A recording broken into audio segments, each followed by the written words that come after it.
une intégration sociale à des enfants qui au départ n'ont peut-être pas, ou des adultes qui n'ont peut-être pas les possibilités de suivre l'enseignement obligatoire. Et je pense que ça remet, on a quand même une égalité sociale qui se remet à niveau, me semble-t-il. Donc ça m'a permis quand même de progresser pendant de nombreuses années. De avoir une vie sociale, quoi, tout simplement. Et puis peut-être même encore d'évoluer dans mon travail, parce que je suppose qu'on va encore apprendre sur le lieu de travail.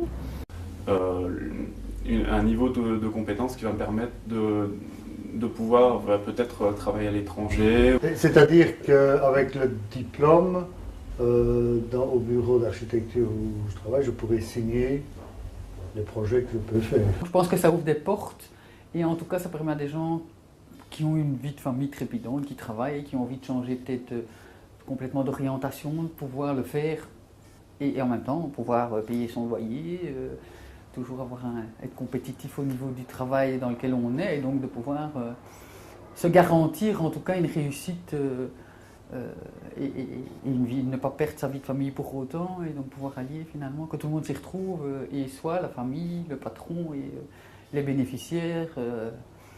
Dans le cas en tout cas d'éducateurs.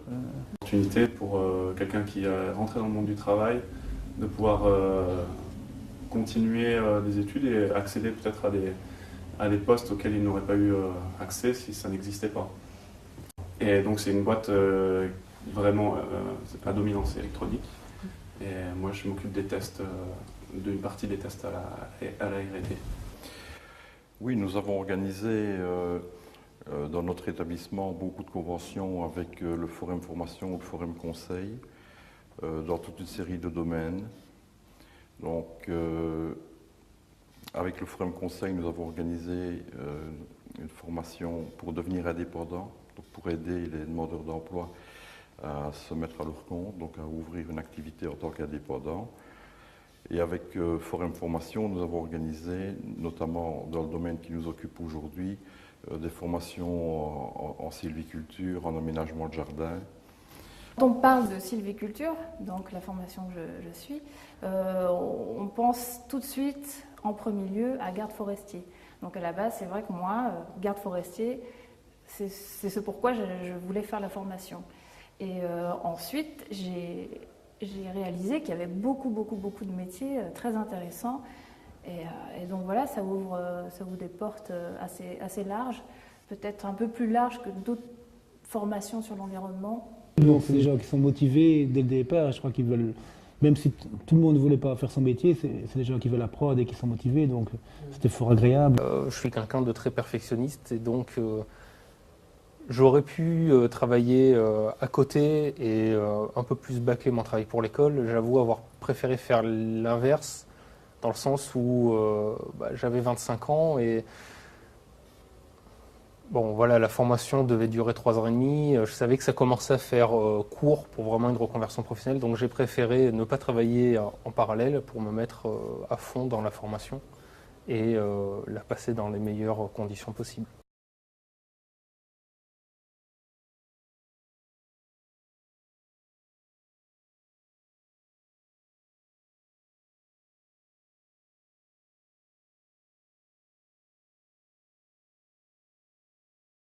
Oui, j'aimerais bien travailler avec des personnes handicapées et des personnes handicapées à déficience auditive en fait, parce qu'il n'y en a pas assez. Il n'y a pas assez de traducteurs et même des personnes normales, juste pour faire des papiers, vous imaginez pas comment c'est difficile quoi. Quand on n'entend rien, on ne sait pas. Et en plus, il y a des personnes qui sont muettes en plus d'être sourdes, donc c'est vraiment tout seul, c'est pas possible quoi. Beaucoup de stages et ça c'est énorme au vu de l'employeur, qui se dit qu'on a déjà une expérience professionnelle. Et pour ma part, moi j'ai fait mes stages dans l'entreprise où je travaille aujourd'hui. Et comme je vous le disais en arrivant, j'ai passé mon mémoire le 28 février et le 3 mars j'ai travaillé. J'ai également eu l'occasion d'être engagé aussi, même avant la fin des études, où j'ai fait mon stage, j'ai pu être engagé directement chez un traiteur ici à Liège. Donc avant d'avoir fini la formation, quoi. Et après j'ai changé d'orientation, donc je soulignerai l'importance des stages qui est primordial aussi dans la formation. Ce qui est bien, c'est que bon, du fait de sortir de l'école, tout est encore tout frais en mémoire. Par rapport à des collègues qui travaillent là depuis 20 ans, qui n'ont pas eu des remises à niveau en informatique, moi je trouve que j'ai passé un certain niveau par rapport aux secrétaires médicales qui sont là depuis 20 ans. Pour moi tout ça c'est frais et voilà. Une approche pratico-pratique qui est... Oui, bien souvent mes collègues cherchent certaines choses et moi bon, je les trouve assez facilement, puis ils sont tout étonnés, mais bon c'est normal, moi je sors de l'école finalement et voilà. Et bon, l'informatique, c'est très important dans ce métier-là, donc franchement, ça m'a bien aidé. Nous sommes concrètement 2 infirmières qui travaillons sur le terrain pour permettre un meilleur accès aux soins de santé pour les personnes en situation de grande précarité.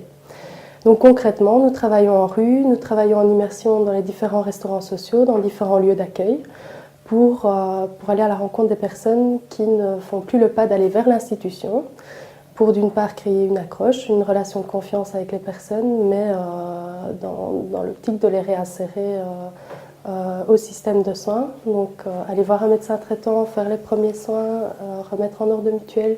Donc c'est vraiment une approche très, très globale de la personne, dirigée vers la santé, mais on pense que pour aider au mieux la personne, on ne peut pas rester vraiment centré sur une problématique de santé, mais vraiment prendre la personne telle qu'elle est dans sa globalité. La recherche permanente de partenariat, que ce soit avec les entreprises, que ce soit avec des ASBL, avec d'autres écoles, parce que nous établissons aussi des collaborations très enrichissantes et très positives avec l'enseignement de plein exercice. Nous sommes tout à fait complémentaires avec cet enseignement et par exemple notre école propose des cours de médiation en mathématiques et en français, méthode d'organisation de travail. Nous faisons vraiment partie des opérateurs de formation pour assurer une formation tout au long de la vie, que nous allons, que le grand public va découvrir que nous n'avons plus cette étiquette exclusive de cours du soir, avec un côté très occupationnel.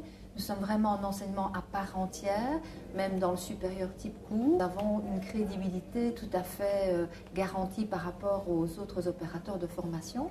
Donc j'espère que l'on va pouvoir être de plus en plus complémentaires et reconnaître vraiment notre finalité, l'intérêt pour des adultes de retourner à l'école, mais en trouvant une forme d'enseignement qui n'a rien à voir avec le plein exercice, dans la mesure où l'enseignement est bien ciblé dans un contexte particulier avec des objectifs spécifiques. Ah oui, très heureux de continuer cette grande aventure, très heureux de pouvoir faire école aussi auprès des autres collègues d'enseignement et heureux de voir qu'ils y souscrivent.